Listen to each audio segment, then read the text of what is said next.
বাবা, তুমি চলে গেলে দেখতে দেখতে ৮ মাস হয়ে গেল। এখন আর আমাকে রাত জাগতে হয় না, বসার ঘর থেকে তোমাকে আর নজর রাখতে হয় না। তুমি রাতে উঠতে। এখন আর তোমার সঙ্গে বাথরুমে যেতে হয় না, গল্প করতে হয় না। মনে পড়ে বাবা, আমি যখন অফিসের কাজে আগরতলা অথবা গৌহাটি থেকে রাতে ফিরতাম, তুমি আমার জন্য জেগে থাকতে। আমি সোজা এয়ারপোর্ট থেকে বাড়ি এসে তোমার ঘরে ঢুকতাম। তোমার চোখ মুখ আনন্দে ভরে উঠত। তোমাকে আমি জড়িয়ে ধরতাম। আমি তোমার সঙ্গে গল্প করতে বসে যেতাম। তুমি গল্প করতে তোমার ছোটবেলার, তোমার বড় হবার, তোমার কর্মজীবনের গল্প। তুমি প্রায়ই বলতে ফারাক্কা, কংসাবতী, তিস্তা ব্যারেজের গল্প। কত কিছু জেনেছি তোমার থেকে, সমৃদ্ধ হয়েছি। সত্যি, তোমার ৯০ বছর বয়সেও কোনো ক্লান্তি ছিল না। তুমি মাঝে মধ্যেই আমাকে বলতে, তুই যদি না থাকতিস তাহলে কি হতো আমাদের।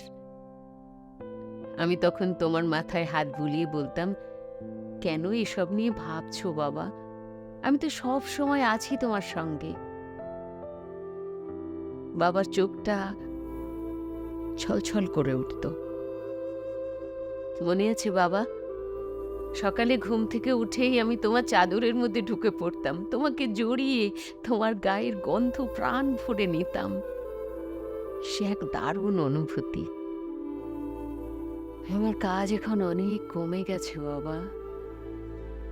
এখন তো আর তোমার জন্য কিছুই করতে হয় না। লেখা লিখতে আর ইচ্ছে করতো না। অনেকদিন পর তোমাকে নিয়ে আবার লিখতে বসলাম। তুমি প্রায়ই বলতে, আমাকে আর মাকে নিয়ে এত করছিস, অথচ তুই তো শরীরের দিকে নজর দিচ্ছিস না। অনেকদিন রুটিন চেক আপ করাসনি।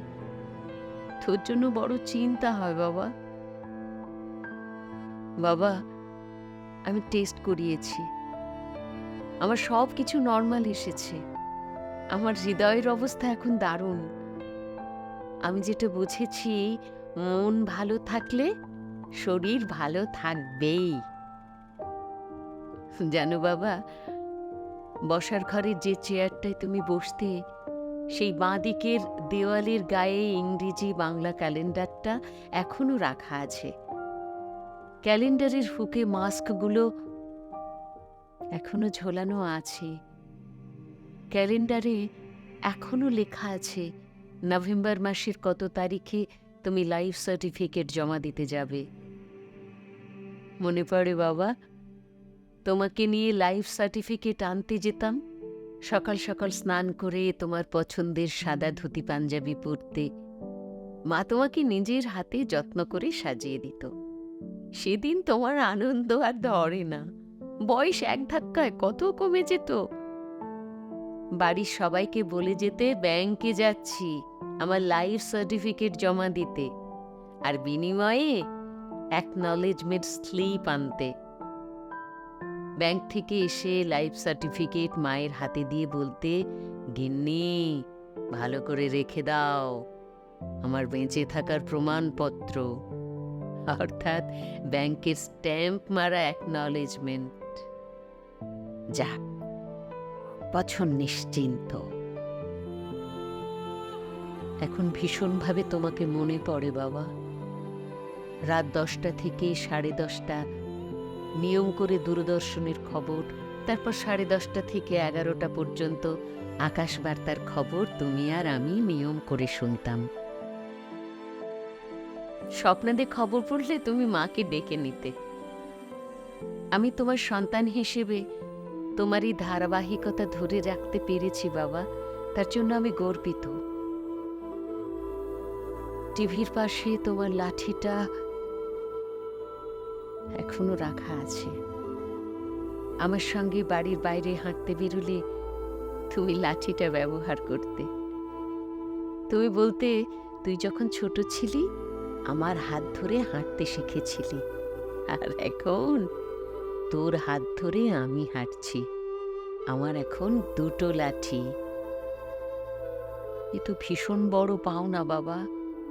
আমি কত ভাগ্যবান বলো তো, কজন পায়। জানো বাবা, তুমি শুনলে খুব খুশি হবে, মায়ের ফ্যামিলি পেনশনটা হয়ে গেছে। মা বলেছিলেন ফেব্রুয়ারি মাস পর্যন্ত রসদ আছে, তার মধ্যে আমাকে সব কিছু করতে হবে। 25শে জানুয়ারি মা প্রথম ফ্যামিলি পেনশন পান। মা ভীষণ খুশি, মা স্বাধীনভাবে সবকিছু করতে পারছেন। আমি কথা রেখেছি বাবা, মাকে আমি আগলে রেখেছি। তুমি খুশি তো?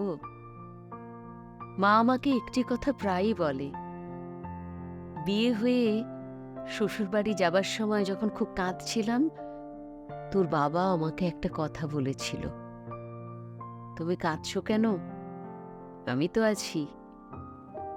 কত বড় ভরসার আর বিশ্বাসের জায়গা বলতো। ঠিক 50 বছর আগেকার কথা। তখন আমরা কংসাবতী প্রজেক্টের জন্য খাতড়ায় থাকতাম। ওই সময় তোমার একটা গাছ লাগানোর ছবি খাতড়ার অরুণদা আমাকে হোয়াটসঅ্যাপ করেছিলেন, সম্ভবত শিরীষ গাছ। কি সুন্দর লাগছে তোমাকে বাবা, ব্ল্যাক অ্যান্ড হোয়াইট ছবিতে তুমি জাস্ট মাইন্ড ব্লোয়িং, পুরো হলিউড হিরো, হামফ্রে বোগার্ট। আমার খুব ইচ্ছে তোমার লাগানো এই গাছ দেখতে আমি বাঁকুড়া জেলার খাতড়া যাব। তার জন্য আমি 50 বছর আগে খাতড়ায় যারা থাকতেন তাদের সাথে যোগাযোগ করেছি।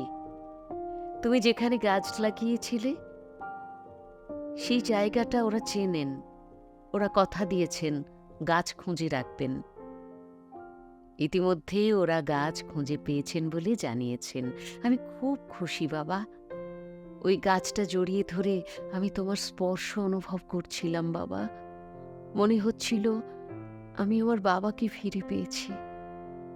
আমি যেদিন ফোন পেলাম, পরদিন আমি খাতড়ার উদ্দেশ্যে রওনা দিয়েছিলাম। খাতড়া থেকে মুকুটমণিপুর খুব কাছে, সেখানেও একবার যাব বাবা। সেটাও তো তোমার কর্মস্থল ছিল।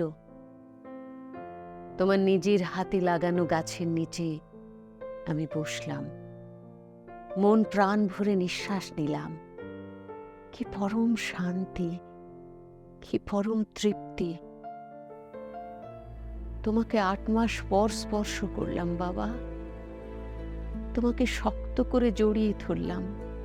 তোমাকে আর কোনো দিন ছাড়ব না। তোমার সারা শরীরে হাত বুলিয়ে দিলাম, তোমার সেই গায়ের গন্ধ। তুমি সব সময় বলতে কভি আলবিদা না কাহে না।